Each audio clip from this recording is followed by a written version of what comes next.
Hello, everyone. Welcome. It's Keith, and I am sitting here with someone I am only just getting to know. This is our actual first sort of conversation directly, but I feel like I know you because I've watched, probably 20 or 30 YouTube videos with you giving your instruction and training and sharing some amazing things. So thank you for responding when I reached out to you about having this interview and this conversation.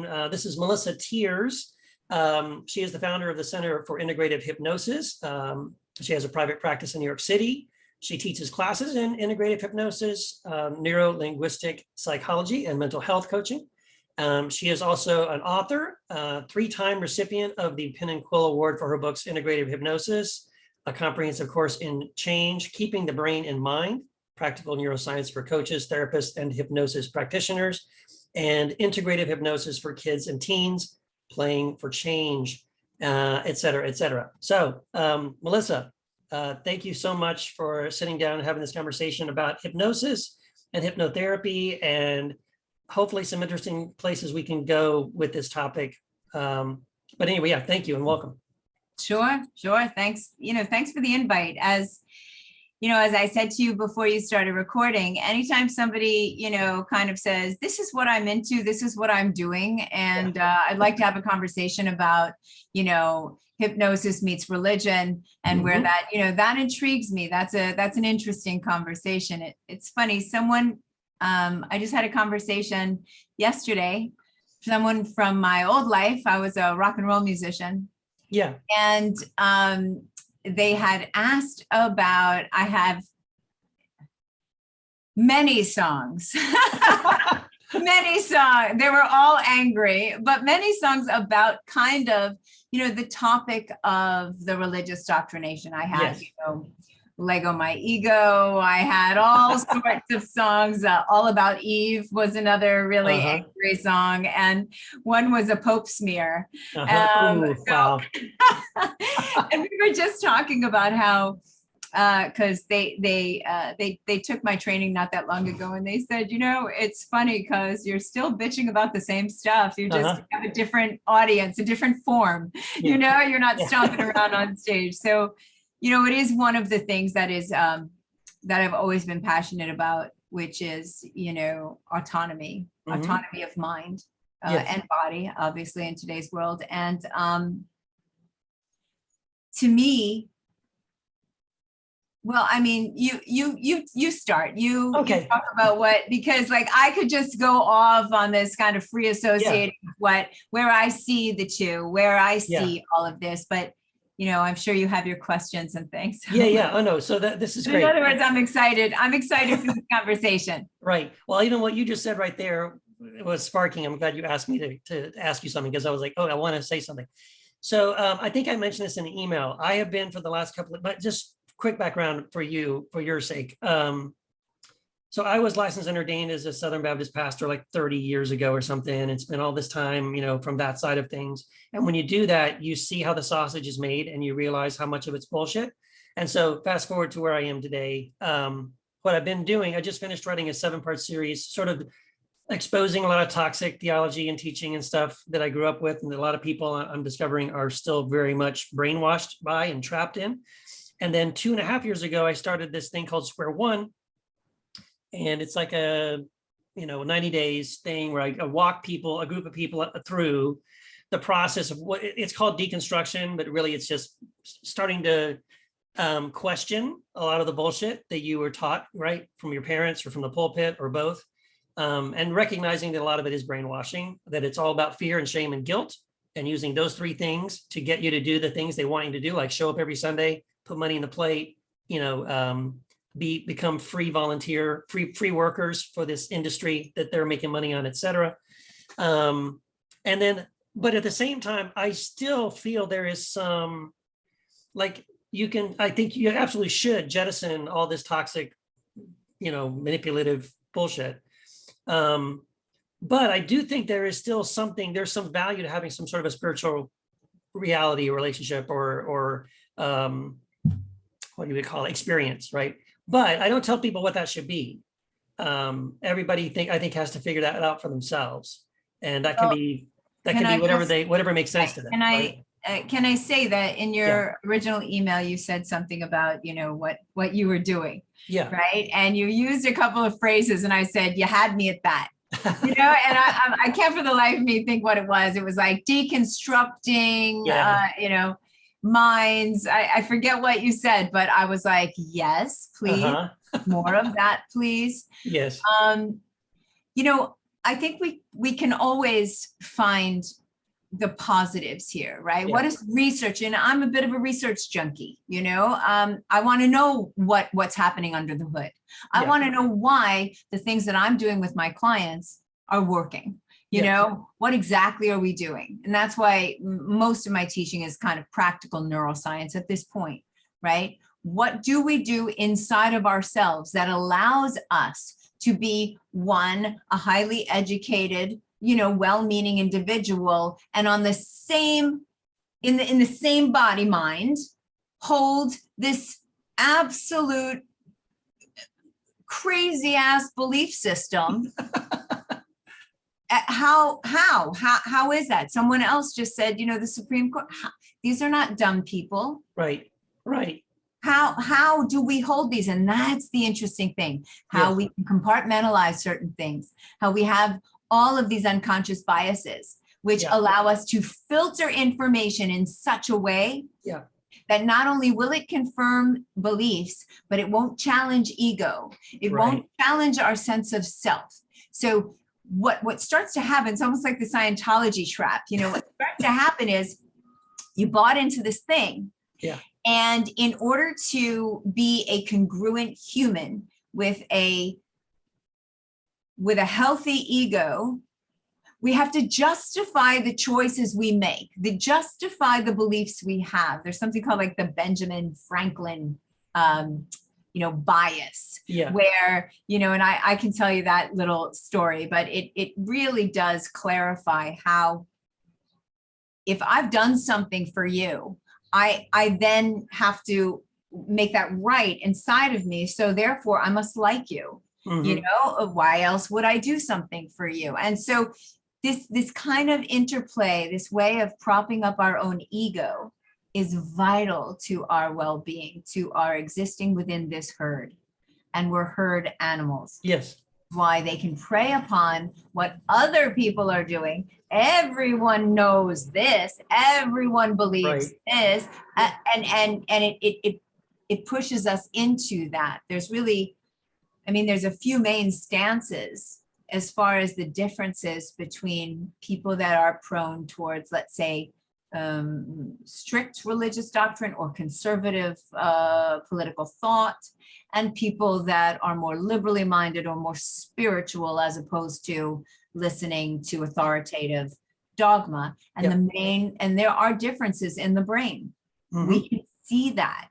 We can see that there is this one faction that is led by fear. It is the strict father figure, if you know George Lakoff's work, and then the nurturant, right? And so you can start to, to me, it's about how do these people hold these two things? And I think I understand how, when you start to study the brain and unconscious biases and influence.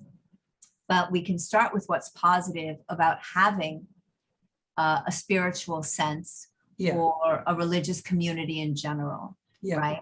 Yeah. So that we can then, while you're on this road with people, to help them to leave one safe space, even though it could be hell and damnation you're risking by, thinking outside the fucking bounds. Sorry, I tend to curse. No, please curse all you like. I'm in New York. Thinking outside of that is still a space where they're a part of a herd, right? Which gives them protection. We have evolved to have certain needs met, and that evolutionary propensity for being a part of the herd is strong within us, because used to be, if we were ostracized, not only does being ostracized read like pain in the brain, avoid at all costs, it meant possible death if you were left on your own out in the wild. So we have that. So you've got to shepherd in something that allows people to feel safe. Mm-hmm. And so I teach a lot about how to make people, how our nervous system is constantly asking this question. Yeah. Countless times a minute. Our nervous system doesn't care about anything except, am I safe? Right. Am I Right. safe? Am I safe? What tells the nervous system it's safe? Well, that's a whole nother cool conversation, but to be able to shepherd them from one pen into something that's a little broader, a little more open, Yeah. but to let them know that it's safe to question. Yes. It's Yes. safe to be in this more open space. Mm-hmm. Right? And that does, in my work, it's really about getting people comfortable with uncertainty, That's right. making friends with uncertainty, making curiosity be one of the driving forces. I have a Jewish mother, a father who was raised very Catholic. And by the time, I always joke, by the time they had me, the fifth child, they were staunch atheists. They were like, clearly there is no God. Really. But what that did for me, as someone who, from age 5 had some desperate need to understand. Yeah. What it did for me is allowed me to ask, allowed me to try. I always joke, by the time I was 13, I had tried so many different religions. Mm-hmm. It's like whoever my friend was at that time, I would join their church, Right. And then at 13, staunch, I was like, you people and your crutches, this is ridiculous. Yeah. But Yeah. I got thrown out of Sunday school. I got thrown, because I had all of these questions. Right. But even at age 5, that need to belong to something was strong. I used to stare at a pen. I'm looking at a pencil right on my desk. And when I was little, I had this thing. It was like a ritual I would do where I would be staring at it. And in my mind, I would say, God, if you exist, move that. It's like Wow. my mother would walk past me, and she would go, challenging God again. It was just like, that's how I'm where I am in this career, which is this constant looking. Yes. What else is there? Yeah. Oh yeah. This is so great, Melissa. So just real quick, I want to say, the people that have gone through the group, like everything you just said, like that, one of the things about when I say, like, these evangelical Christianity, which is what a lot of us are coming out of. Once you come out of it, you can see it. When you're in it, you don't notice it, right? But once you come out of it, you notice that, yeah, those 3 main things they use to kind of keep you in line is fear and shame and guilt, so that you don't ask questions. You're not allowed to ask questions. A lot of the fear, of course, it's hell. That's the big scary thing. But on a more practical level, like you said, the fear is, and this is what people experience, because they can't stop asking the question, or because they're not satisfied by the answers that they're given, because they're like, well, I still have a question. Then what you're threatened with is you lose. I mean, you're kicked out, basically, right? You're shunned. I'm not going to invite you over to my kid's birthday party anymore. I can't shoot hoops with you on the weekend anymore because you don't believe the same thing I believe. And you suddenly realize that your inclusion in this family was very conditional to whether or not you agreed with everybody's theology. And the minute you don't agree with even 1 or 2 of those things, we're not family anymore, and you're out, right? So the pain that you experience when you go through this deconstruction process for, I'd say 99% of the people that I'm working with, it comes from, like when you go through trauma, when you're going through a difficult time, right? There's a support system of people that are there for you, your family, friends, and if you're religious, your church group, whatever. But those are the 3 people that leave you, that abandon you, that kick you out. So now, in addition to having this sort of like existential crisis of like what's real, what's true, is there a God, what do I believe, which is traumatic in itself. Sure. All of the people that were your support system for when you go through something traumatic like that have abandoned you. So now you're all alone. Right. And then, so a big part of it then is, like you said, helping people find a new form of community that Yeah. isn't built on this sort of conditional, we all have to agree, but instead is based on more of a like, we're all here because we don't agree and we don't know what the hell we believe. And then that's what makes you sort of part of the group.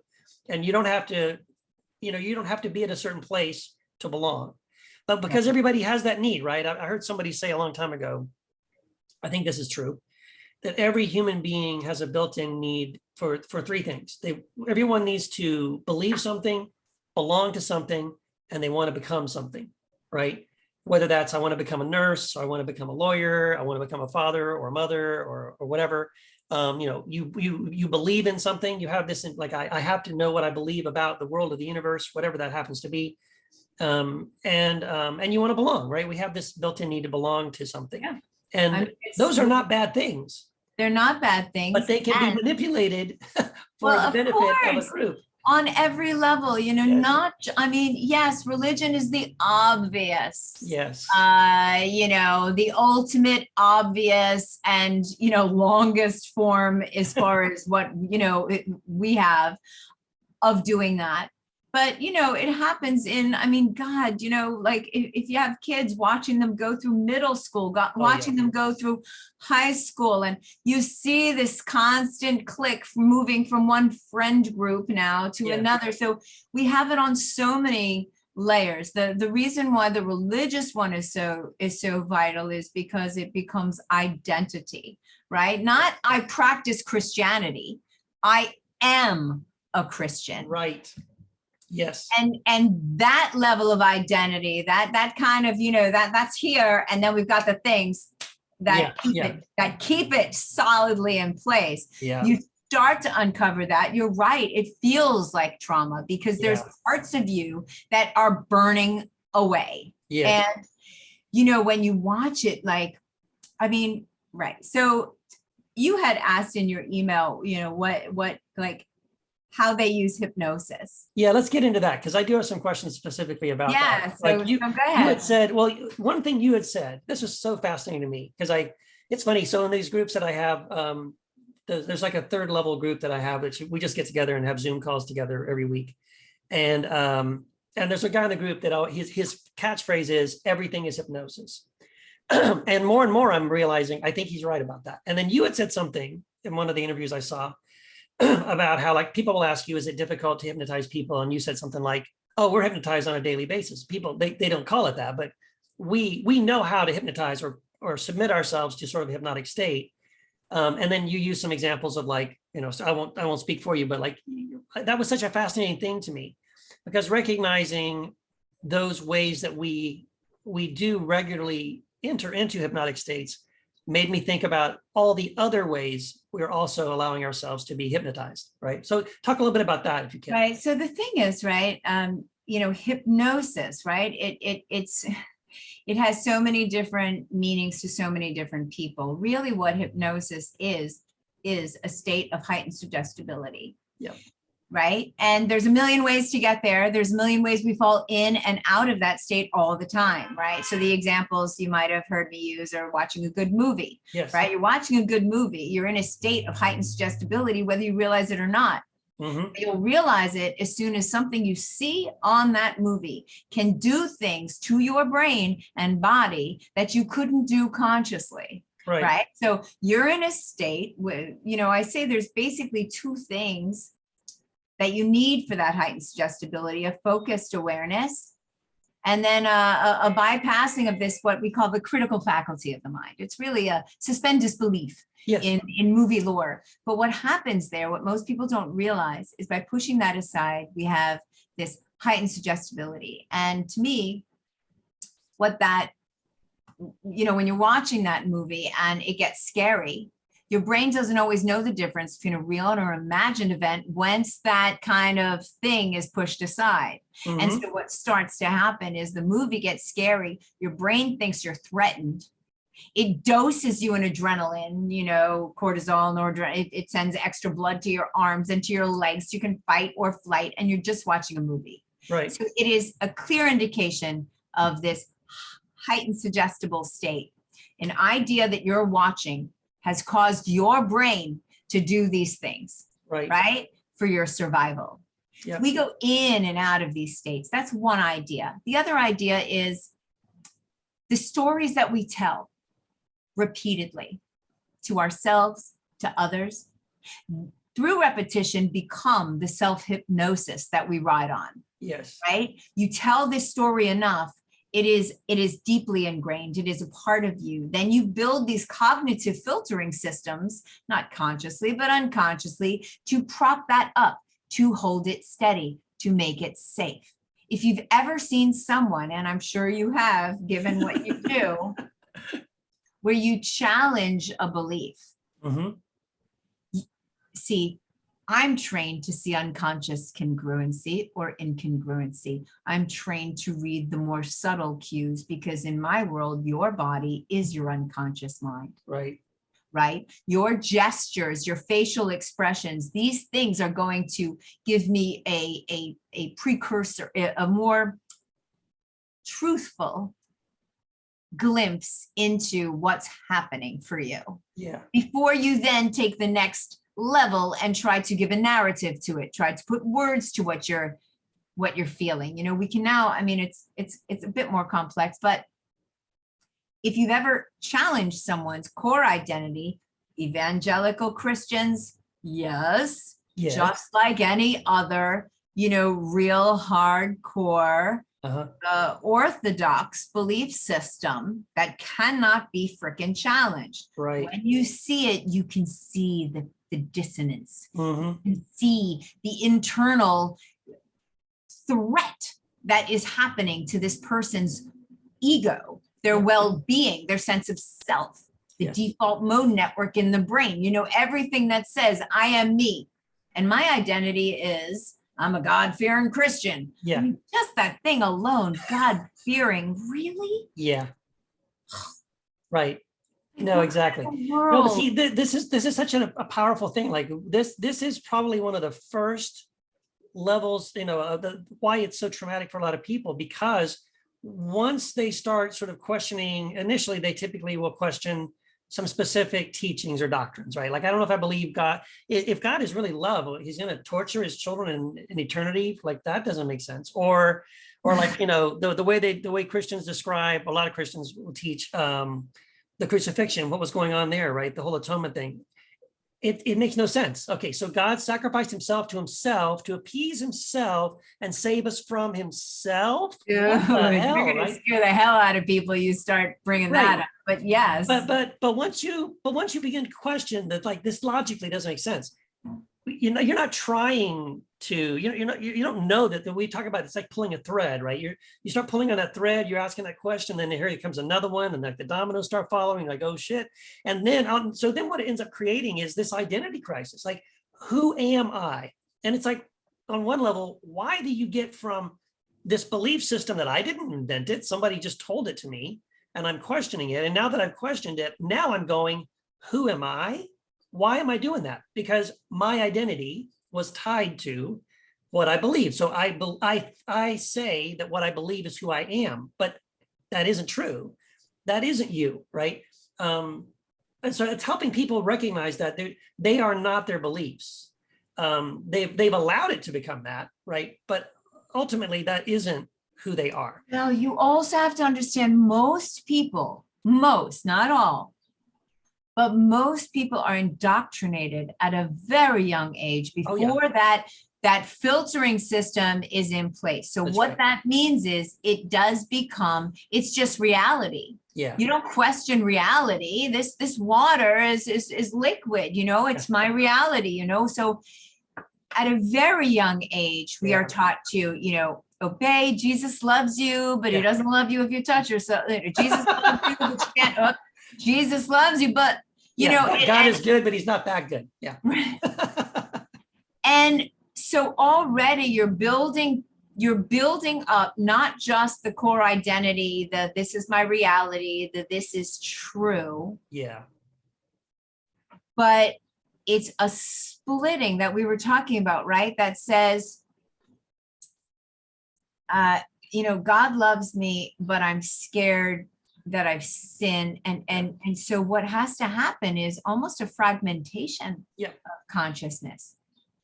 And Yeah. when you see people, this is what I was getting at, when you see people who have been fully indoctrinated, just like any cult, just like anything like that, and you start to chip away, not the little thread that their own questioning can pull, Yeah. but in your face, this contradicts every freaking thing that I have believed in. Yeah. Normally they have all of these internal ways to not even to just somehow either say that is not true, Right.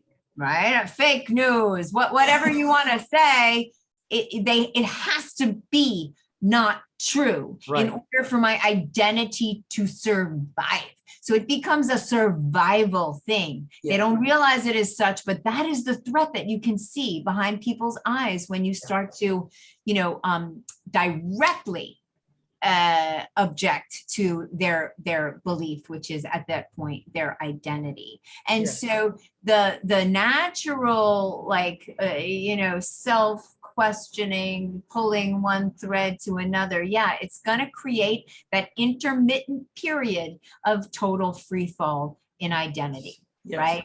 Who am I? What do I believe in? If there's no God, then what? Then, because also they're fighting with all the old deeply encoded unconscious programming that says, if I don't believe in God, I'm a heathen. Yeah. If I don't believe in God, I must be godless, soulless. You know what I mean? Like, because there is none of that gray. Right. And yet that's where we all really are in this broad spectrum of, but so not only are they, I'm out of this church, I'm feeling unsafe, I now don't know who I am and have this community, but there's also the underlying core beliefs. Exactly. Of, if I don't believe, well, then if I'm not us, I'm them. That's right.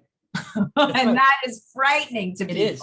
Yes. So real quick, like that's something too that we talk about in the group as well, because people will go through an initial phase of just questioning, again, those belief systems, like, okay, if it's not this, I don't believe that anymore, so maybe I believe this. And so they make those little sort of mental shifts of changing some views on something.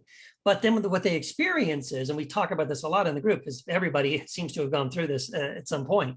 So you can do that mentally, right? You can say, okay, I don't believe in hell anymore. Like, eternal torment doesn't make any sense to me. Here's the reasons why. I can intellectually, I can say, bullshit, don't believe it. Here's why, blah, blah, blah. Great. But there's these little tapes that are playing in your mind, and they're still playing. And it doesn't matter that you have an intellectual reason why that's bullshit. But the tapes are still playing. The little whisper of, well, what if you're wrong? But what if God is going to do this, right? And it's bypassing the intellectual part. There's this emotional kind of this, again, deeply programmed. I would say it's hypnosis. That's subconsciously. That's the dissonance. Yes. That's the absolute conscious, unconscious. Yes. Dissociation. Yes. And so much, like I do this, I do a lot of like integration, right? Parts, right? So, So to me, this is clearly a place for, okay, this part of you that thinks, what if it is true? And this part of you that, like, what's the positive? Whoa, sorry. It's okay. You're right. Yeah, my door just slammed. Okay. It must be. Look out. It's a sign. It's a sign from God. It's a sign. But I always look for the positive intention. That's what we've been trained to do. Every single behavior, reaction, everything unconsciously has a positive intention. Yeah. So, what's the positive intention underneath doing that, drug? Well, you'll find it, right? So we do these trance processes to look for the positive intentions underneath that fear, underneath the, the old programming. Yeah. And the positive intentions of the new. And then we go into a nice hypnotic state and we integrate the positive intentions. Right? Yeah. This is about safety. It's about feeling like you belong. Yes. It's about being okay in your nervous system. And then what happens is it's easier to move forward once you integrate any unconscious objections. I like that. So I think I've seen you do something similar to that. So tell me if this is true. If I'm on the right track on that. So someone's in this state. Let's say someone's listening to us talk right now, and I'd be like, Keith, yep, this is exactly what I'm going through. I've dealt with all the intellectual stuff, but now I'm still feeling the fear and the angst and the what if and all that. So this is what you're talking about. This sort of like the conscious, unconscious. There's a dissonance here. If someone came to you and said, Melissa, you figured out this is their problem.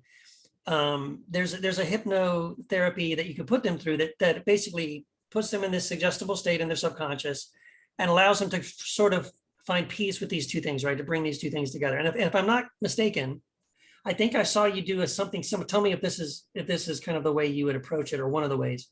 I saw you sit with somebody who had a certain feeling about something, and you asked them to sort of like make a motion with their hands of the direction that emotion was flowing, and they kind of started doing this, right?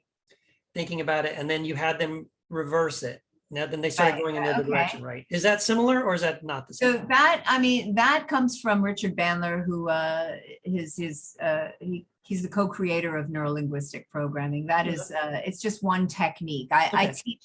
So in my work, I teach a bunch of techniques that I arm my clients with. Right. That's one of them.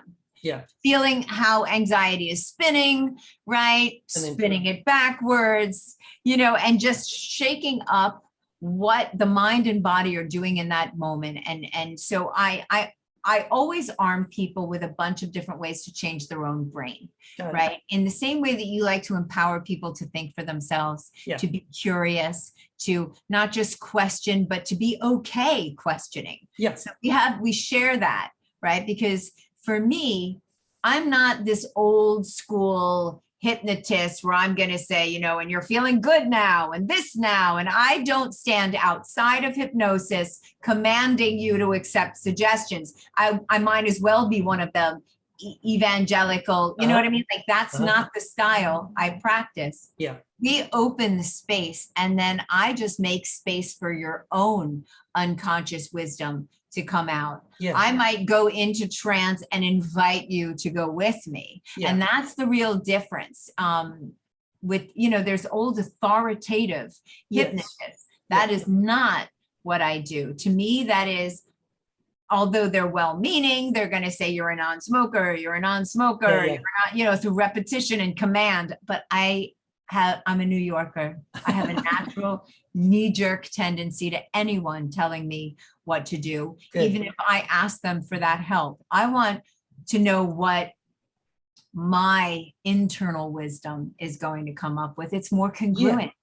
Yeah. And so while I might do an integration, I sometimes just kind of open up and provide the space, right? And then just some well-appointed questions, open-ended questions, in a safe space to be able to search, to sit with uncertainty, to kind of access your own unconscious wisdom. So you and I, and you and everyone that you are connecting to, are sharing millions of bits of information.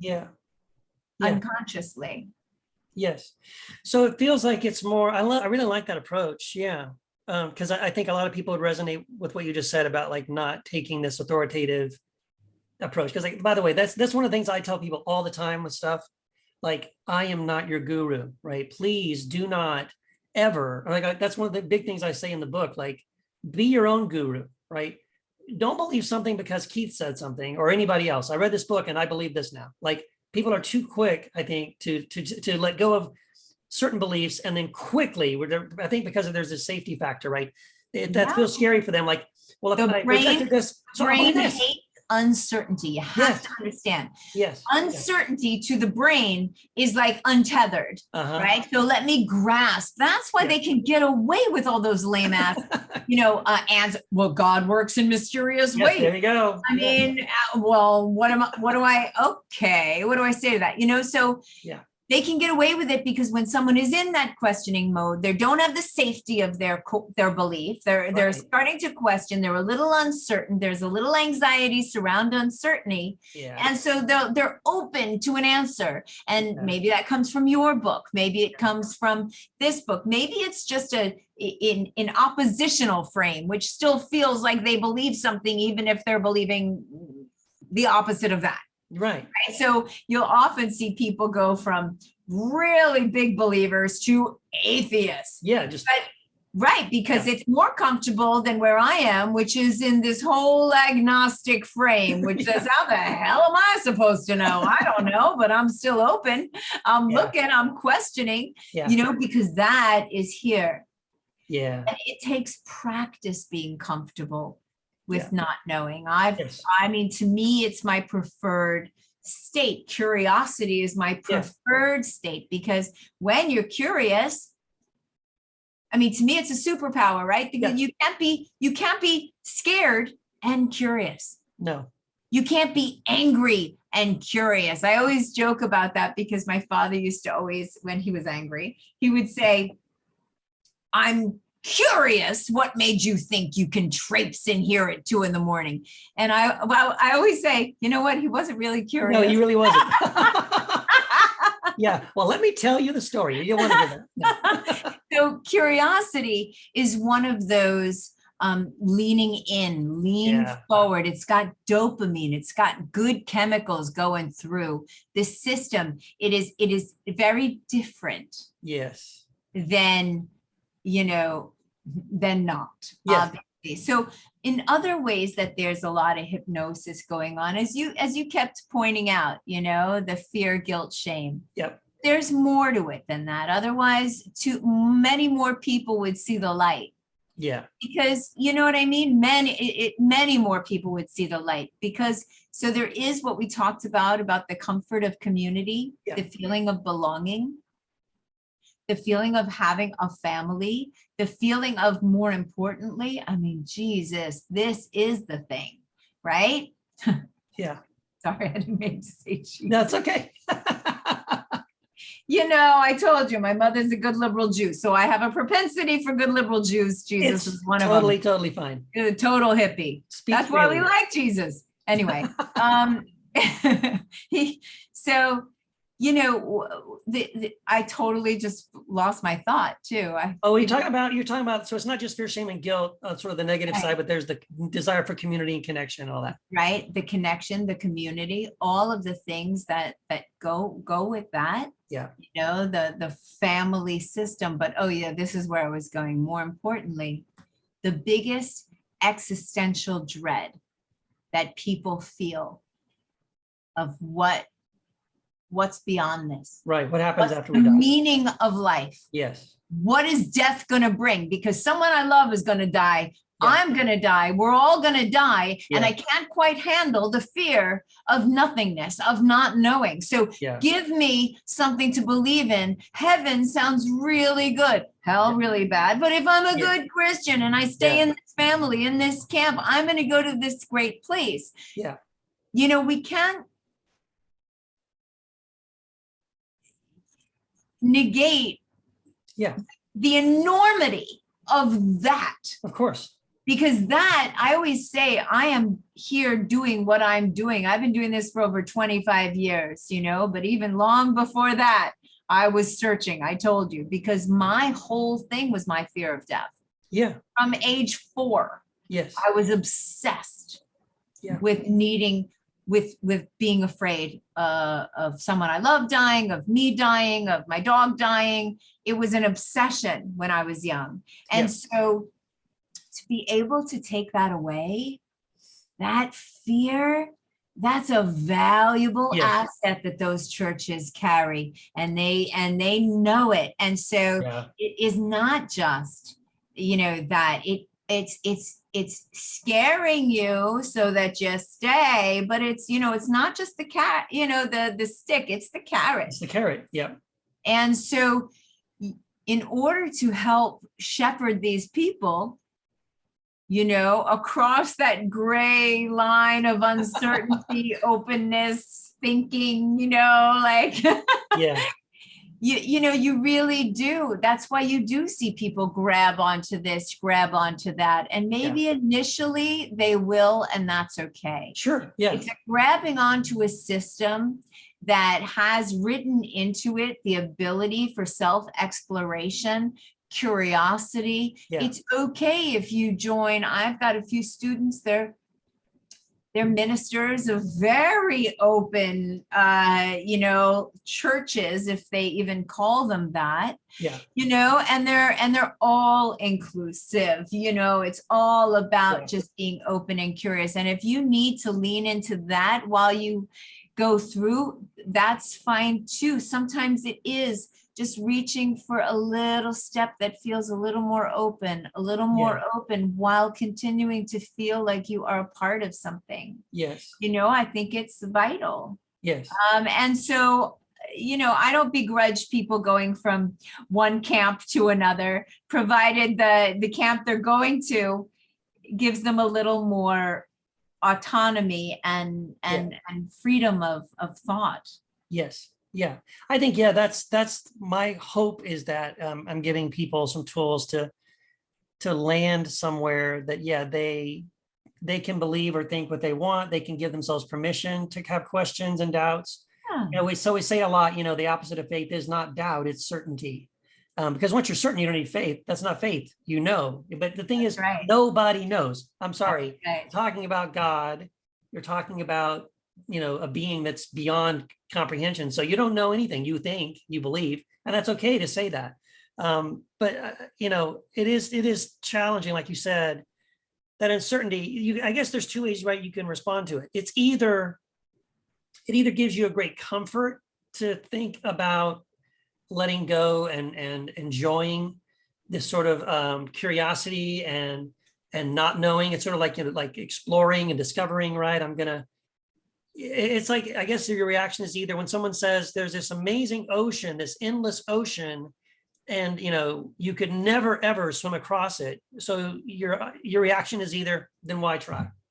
Or awesome, let's go, right? Let's start now. Just play. Let's just float in this area and see where that brings us. But also, just to there's a few other things that I think that are important when you start to look at what hypnosis and religion have in common, besides just giving all all of the suggestions and repetition. There's also dynamics. There's also, when you see people that are good, when you think of how rhythm plays in, prosody plays in, it makes people get excited and then lean in and open. So there's all these dynamics where the two really do meet. I remember seeing something. Oh, and I did want to share one of my favorite quotes, and I can't remember who said it, is convictions are what you get when you stop thinking. Yeah.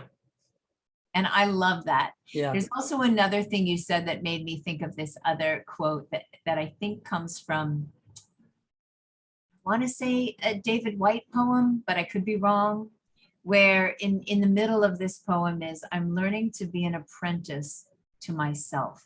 Ooh, good.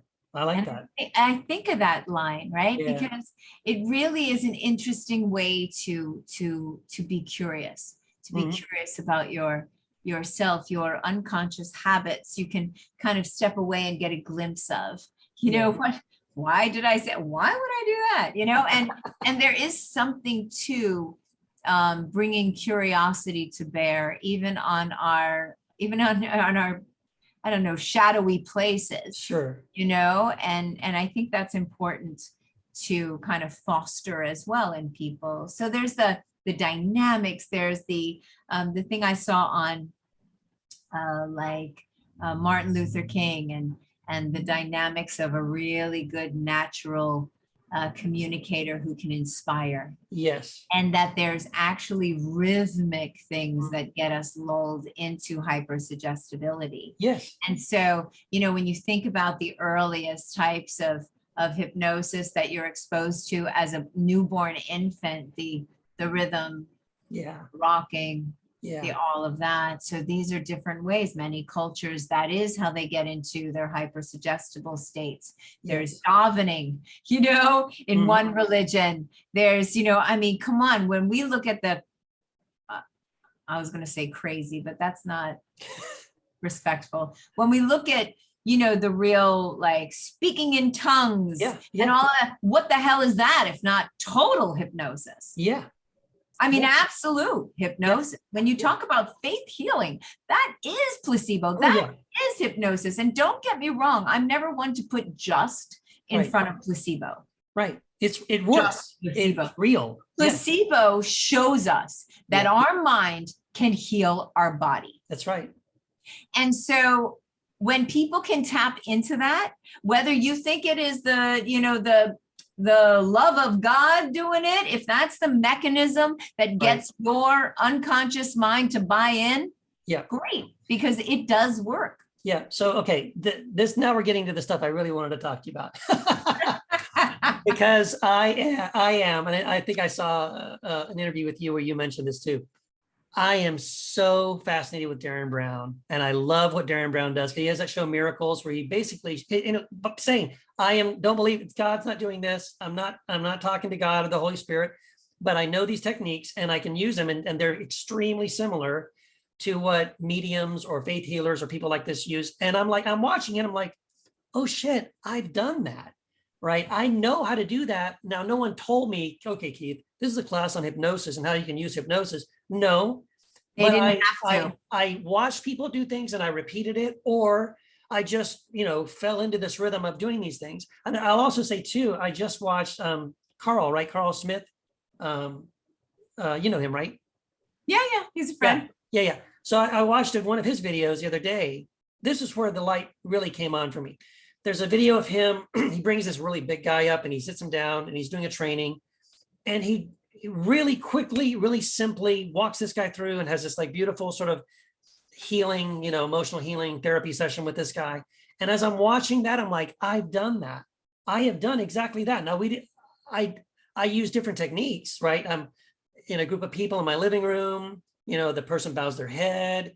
We lay our hands on them and we're like telling them, God is doing this, God is saying that, God is healing this from you. And then they have that same exact, they were crying, this emotional thing.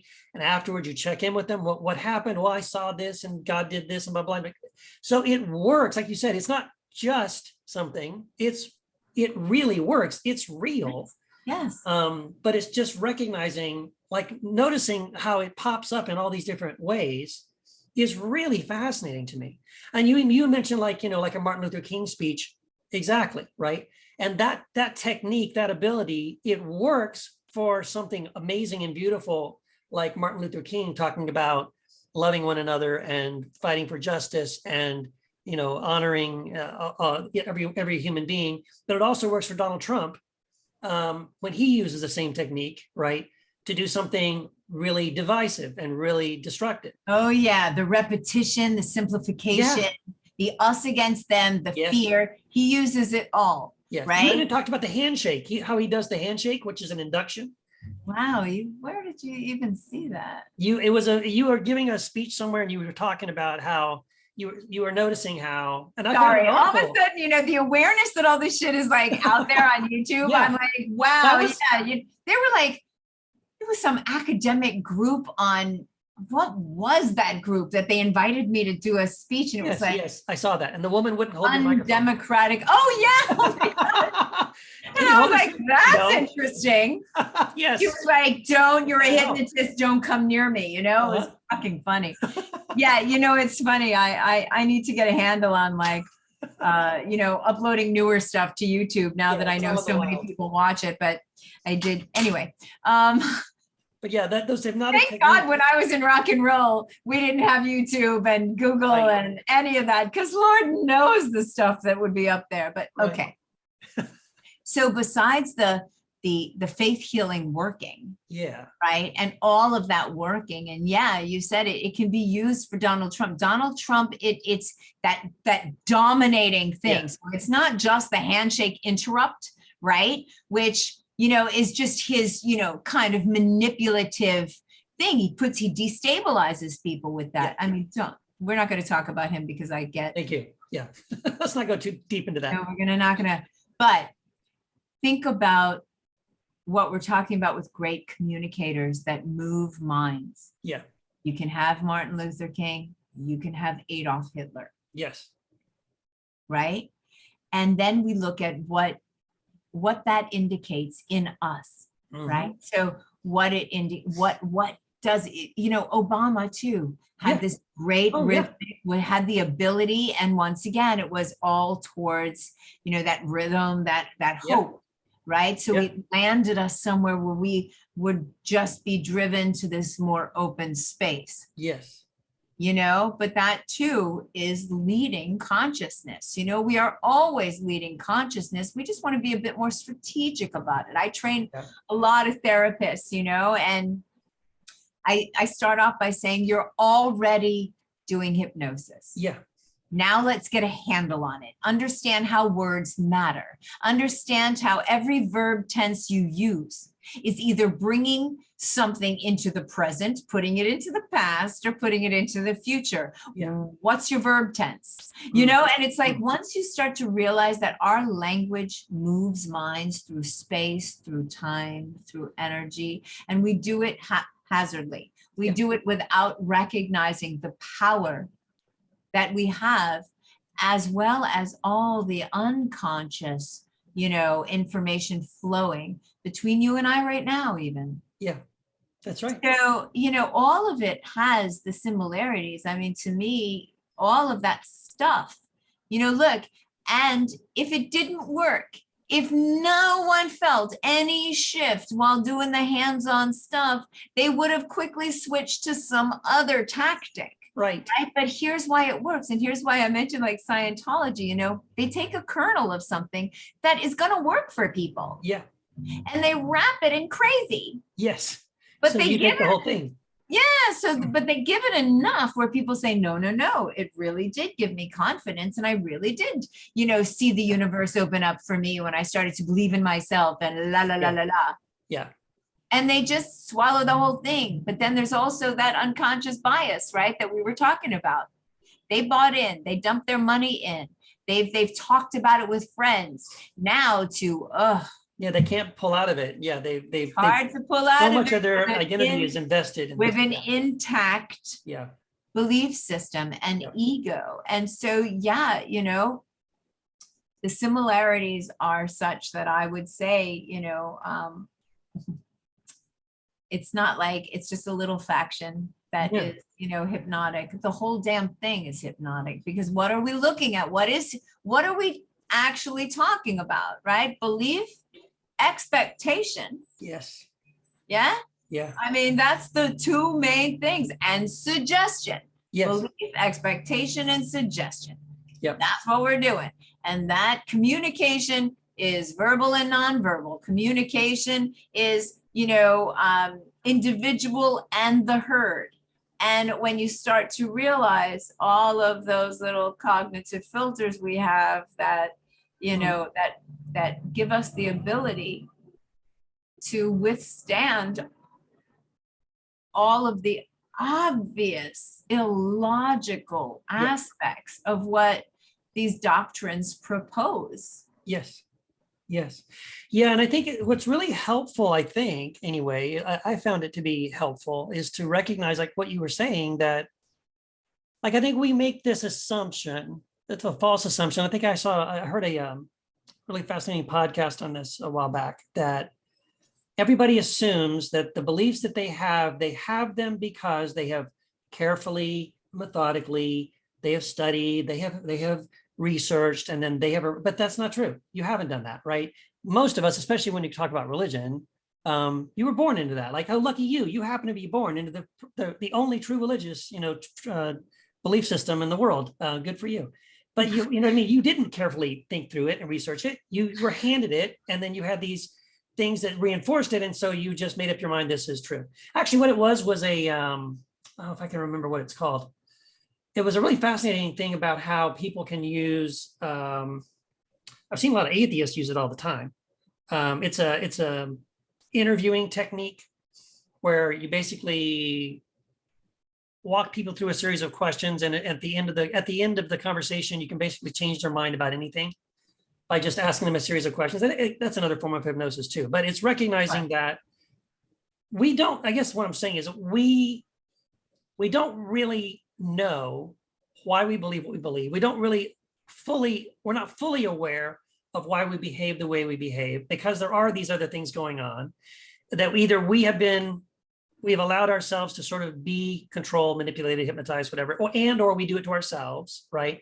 And so it's helpful to me to help people see, oh my gosh, like my brain is a Wikipedia page that I and other people edit on a regular basis, right? And I think that's true. Like I did in my book, I did this whole thing about memories and how we cannot trust our memories. Like our memories, that's actually what one of the researchers said. She said that after doing all this research on memory for like 10 years, that was her conclusion. The human memory is in a Wikipedia page that you and others will edit on a regular basis. Well, one of the things that I always say, right, the memory research, I went down that rabbit hole really deep because part of the big thing I do in my work is therapeutic memory reconsolidation. It's reconsolidation. It's how do we, kind of spur on a massive update, right? Because every single time you're remembering something, it becomes malleable, right? So you lift it out, it becomes malleable, and we liken it to a Word document. You can open up the Word document and just put a comma and a period here, or change the spelling, and then it gets reconsolidated into the brain, but you only ever have access to the last version. That's right. Right. So one of the memory researchers said, the best way to preserve a memory is to never recall it. Wow.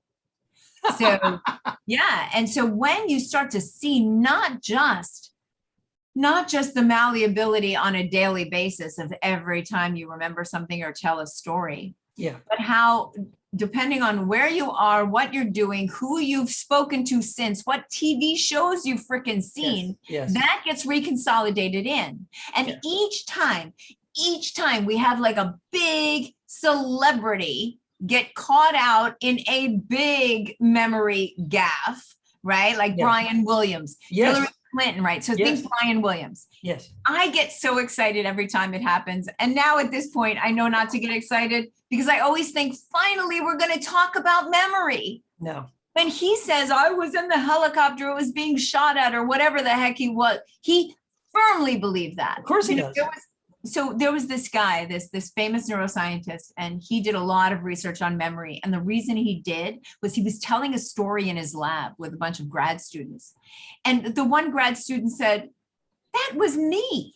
That's my story. You weren't even in the country. And he's like, that's ridiculous. Of course I was. And he said it was as solid as any memory he has from yesterday, as solid. But then he checked and he wasn't there. He wasn't in the country. And he was like, how the hell can I know something? And I mean, know it. I mean, it's as solid as any memory and it be totally false. He started down the path of studying memory. And every time something happens, I'm like, thank God we're going to talk about memory or change blindness or any of these, what research is indicating makes an eyewitness the worst witness. That's right. But that would mean overhauling all of our sacred institutions. If you read even Incognito, do you remember that book, David Eagleman? Mm-hmm.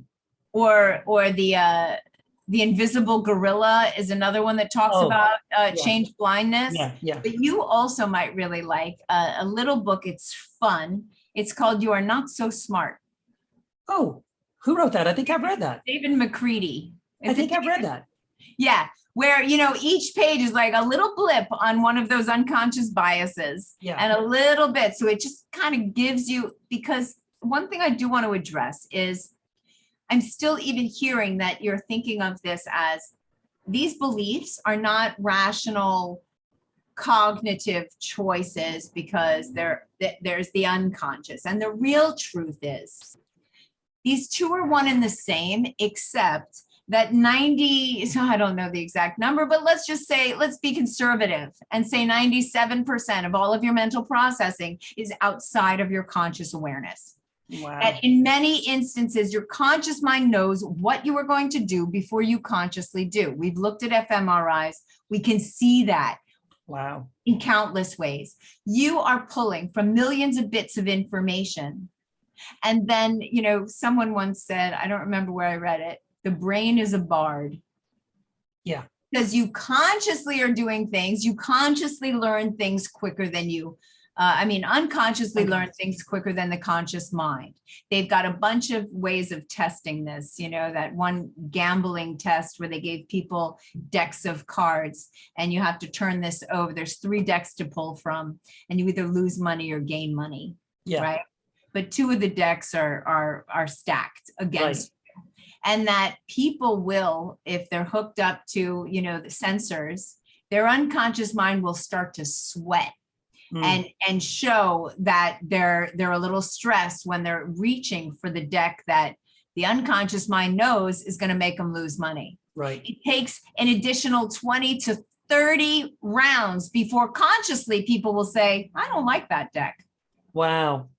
So there's so many places like that will show you that, your unconscious mind is constantly influencing and creating these situations. And then the conscious mind makes up a narrative that goes with it. Right. But the unconscious mind, unlike many people in my field that says it's all knowing.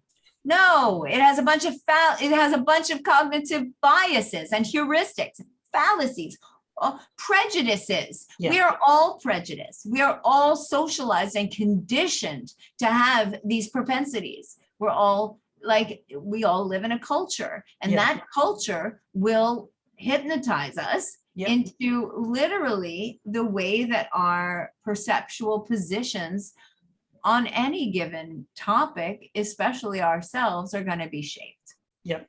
And to me, it all falls under the umbrella of unconscious mediation and influence, which is, my field. So I see religion as being some of the biggest throughout history forms of hypnotic control. Yeah. Oh, yeah. And, we could talk, it spreads out. It spreads out. It goes far, but. Yeah. Sorry, I went off on a little. No. That's so good. No, I love this. And I think the more maybe we can kind of know ourselves, I guess that's the whole thing, know yourself, right? To know yourself at these levels and recognize, even if you're not going to understand it maybe necessarily, but to at least acknowledge that, yes, I am susceptible to these things. I don't do everything because of rational thought and, no, you're as a matter of fact, you almost do nothing. Right. Because you can't separate. That's what I'm saying. You can't separate, somebody, I think it was Eagleman in his book, he said, your unconscious mind is doing all the research, gathering all the facts, doing all the processing, printing the goddamn newspaper. And all you got consciously is the headline. And you say, I have an idea. And the conscious mind takes all the credit for just the headline. So what you have to understand is this is processing that, it's built into our survival. It's how we can function in the world, these biases, these filtering systems. Otherwise we would just be overwhelmed with information. So there's other books that your followers can read, which can give them better insight. John Barg's book, Before You Know It, is so brilliant as far as understanding some of the research done on just how unconsciously primed we are. I teach classes on priming, and Darren Brown is a big, he likes to point out these things as well. Although I will just say this about Darren Brown's work: he's a magician. Yes. First and foremost. Yes. Yes, he is. He's a showman. Yes. He's a showman, and he's really good at utilizing some of this information, NLP, hypnosis, body cognition, and priming, to explain what was really just a magic trick. Right. So he's really good at that. And that's what keeps people like me, on our toes, because his explanation for how he got that trick done can be in and of itself the trick. Right. Oh, that's interesting. Yeah. There's one thing that have you seen the video or the clip where he gets the actor Simon Pegg to remember what he wrote on a piece of paper about the gift that he wanted? Yes. And what I love about that clip is that he shows you how he did it, how he uses certain phrases, and then he'll tap him at different points when he says certain Right. phrases. And then there's like things behind him that are spinning wheels, and the color Yes. red is the only color in the room. And he Yeah. uses all these techniques. And that is such a fascinating clip, because it's, at least I believe he's being honest about He's not. how he did it, right? Here's why I love it. I love it too, because he's showing the embedded nature, embedded suggestions. Yeah. He's showing anchoring. He's showing priming, the visual priming, the Yeah. kinesthetic priming, the getting people in a state where they're a little nervous because it's Darren Brown, Right. the handshake of the pattern Right. interrupt with the hand, Yeah, exactly. all of it. Yes. And he probably did some sleight of hand Sure. so that it wasn't really a BMX bike. You understand? Yeah. Like Yeah, who but knows? it was probably a BMX bike that he actually wrote.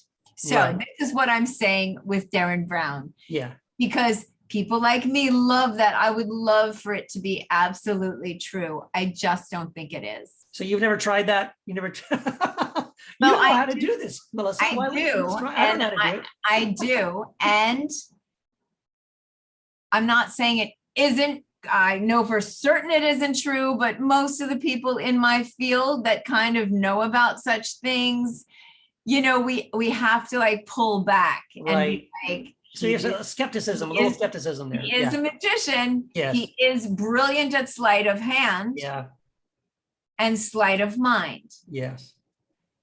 Are all of those elements methods of hypnosis, persuasion, psychological priming? Yes. Uh-huh. And that's why he's brilliant. Yeah. Because as I said, he uses all of this stuff to inform people into some of this, to give you a look so you think you're behind the scenes, Yeah. but he's still a magician. Yeah, exactly. He's still using a trick. Yeah. Yeah. Anyway, I'm a big Darren Brown fan. I went and saw him here in New York. I just love the guy. I think he raised the bar Yeah. as far as what, you know, the typical show, hypnosis show. If you can't at least emulate that, then what are you doing? But Right. Right. now, I'm not a stage hypnotist, I'm clinical hypnotist. Right. But I do love him. And yeah, one of the things that, I mean, that might be really interesting for you, besides understanding some of the, you know, those different ways that we have of testing you know, and the research around priming embodied cognition, where people will take even a body state they're feeling and then project a narrative on it. Yeah. Or how, like John Barg shows, because you like that Darren Brown one, Yeah. how people will unscramble certain word sentences, Yeah. you know, and be told to then go to the next room to find out the next thing in the research study. But really what they were testing was they were embedding words that either denoted patience or the opposite of that. Yeah. And they were measuring how long people waited when the guy, you know the I think I've study seen, I'm talking yeah. about, how long they waited to interrupt. Uh-huh. So these people were primed with these words. Interesting. And the ones that were primed for impatience couldn't last more than 2 minutes or something. The people Right. that were primed with words embedded in sentences Interesting. Yeah. waited a good like 9-10 minutes. So Yeah. they've done so many studies like that that will show you that we don't make any decisions in just as if our rational mind could be separated Yeah. from everything else. It just doesn't work that way. We like to think that. We like to think that we thought it out, but Yeah. you know, but there's things that the research pretty much proves time and time again. You know, if I've given you 2 teas to taste, Yeah. but one actually has, you know, KIE in the title of that tea, you're going to like it Right. more. You're going to choose it more, Right. even if it's Right. the same pot of tea. It's the same one. Exactly. Exactly. We have all of these unconscious biases. And I mean, I just love this stuff. I could talk about it forever, but Yeah. No, this is really cool. I just thought of another thing. I know we're coming up at the end here, but have you ever heard, I'm just curious if you've ever heard of this before. There's a guy named Rene Girard, and he has something called mimetic theory. I think I've heard of it, but Yeah. So yeah, share. I'll send you some information on that. So his whole thing, it's genius. Noticing mimetic, how human beings are mimetic, meaning you don't want something because you want it. You want it because somebody else wants it, right? This is why marketing, one of the reasons marketing works, right? Michael Jordan's wearing those shoes. I want those shoes. Why? Because Michael Jordan wears those shoes, right? But how it's built into us as human beings, like without mimesis, a baby born in Japan won't learn Japanese. It has to watch its parents, see its parents, and then mimic that to learn behavior, language, all these things. So it's a humanity, we can't break out of it, right? So there's this mimetic part of what makes us who we are, but then that carries forward into all these other things unconsciously, subconsciously. It's like if there's a 2-year-old in the room with a bunch of toys on the floor, it picks 1 or 2 toys, plays with it, and then you put another 2-year-old in the room, and that 2-year-old picks up a different toy. All of a sudden, the first 2-year-old want mine. That's my toy. I want it. But you didn't want it until you saw the other person wanting it, right? So this is the mimetic. We mimic one another's desires. Yeah. And that's a real simple thing that you can say, yep, that's true. But then how that carries forward into all these other things that we do, and it leads to violence, it leads to scapegoating, all these other kind of things. It's really genius. Sure. I'll send you some information on it. Yeah, no, I'm gonna do a little, I wrote it down. Yeah, it's really, really fascinating stuff. Yeah, interesting. So real quick, let people know how they can find out more about you and what you're doing. You started to mention some books that people might be interested in as well, if they're curious about any of these things we talked about. So yeah. Yeah, I mean, there's a lot. I would look at books like John Barg's book on embodied cognition and priming called Before You Know It. I would definitely get You Are Not So Smart. There's another one called Subliminal, How Your Unconscious Rules Your Beliefs. Okay. I like that one too. And all of these will show people just how this information gets in, how we start to own it, how we start to feel like it's our ideas. But we are herd animals. And what you just said about that mimicry and being influenced by the world around us, that is how we learn, but it's how we like to, especially in this country, feel, independent, I'm an individual, but the truth is when they have figured out what gets people to change, it's never that.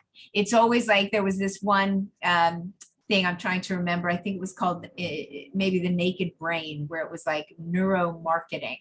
Oh. And they talk about how they were trying to get people to conserve water. And they tried all these different posters, and this one poster was like, all of them were like, our planet is, we're in a drought. We're appealing to your conscience. They're appealing to this. They're appealing to this. And they would see each week or a month how it was effective. The only one that really made a difference was the one that said 98% of your neighbors have learned to conserve water. So what's wrong with you? Yeah. So join the crowd. Yes. So that is what does it. And there's, we're being primed all the time. And what people think of us is vital to our sense of self. I was just sharing with, I think Mike Mandel, I did a little class for him on priming, how in this office building, they had an area where people would get their coffee, and there was a donation box, donate whatever for coffee supplies and this and that. And there was a little thing, a little sign with flowers on it, just saying, donate what you can, blah, blah, blah. Well, they changed that to cartoon eyes instead of flowers, and the donations skyrocketed. Like someone's looking at you. Yeah. Yeah. And I brought that up because I was teaching years ago, and I was in Dublin, and I went to where all these bicycles, I think it was Trinity College, and there was these big eyes overlooking the area where the bikes were. And I thought, that's brilliant. Yeah, there you go. I know we are at the end. So it was there. Oh, how can people find me? If you look, the Center for Integrative Hypnosis is my kind of main website, where if you're, if you're in the field, or if you're a change worker or want to be a coach or that's where you can find stuff like that. I have a membership portal that's a lot of fun, that's really interactive. And that's where you can get all my information. I will say most of my books are written for people in the field, so don't go out and buy my books. That's not, maybe the anti-anxiety toolkit might be appropriate for people that aren't change workers. Everything else isn't. Yeah. So I do like to say that, because quite often I meet people, they're like, yeah, I heard you talk and I went out and bought your book, and but they're like, they're like a corporate whatever, so yeah. I always feel a little like, the last person I said, I'm happy to buy it from you. You can send it to me. Right. I'll buy it back. Yeah. Like, no, I gave it to my, my sister who's a therapist, and that's fine. So right. I do like to say that. Would you ever consider writing a book for more like the lay person? I've considered it, but I am the laziest person in the universe. And I'm not, although I have books that people like. I mean, I've won awards for those. Yeah, I was gonna. Yeah, I just told you. I'm a writer, I'm not like, I don't really like it. One of these days I will. I usually do it when I want to move forward and stop repeating myself. Yeah. So I'll say, oh, well, all of that's in that book. Got it. All right. Wow. Well, this has been great. Melissa, thank you so much for your time. This has been my pleasure. Fun. Yeah, really, really good stuff. Thank you for all the ideas and suggestions and all that. I hope people will check out what you do. Go on YouTube, watch some of your videos. It's pretty amazing stuff. You're going to make me up my YouTube game. I need to so much of that stuff is like 17, 18 years old. Yes, I will be joining the ranks of social media. Right. All right. Well, thanks so much, Melissa. Have a good one. All right. Bye-bye.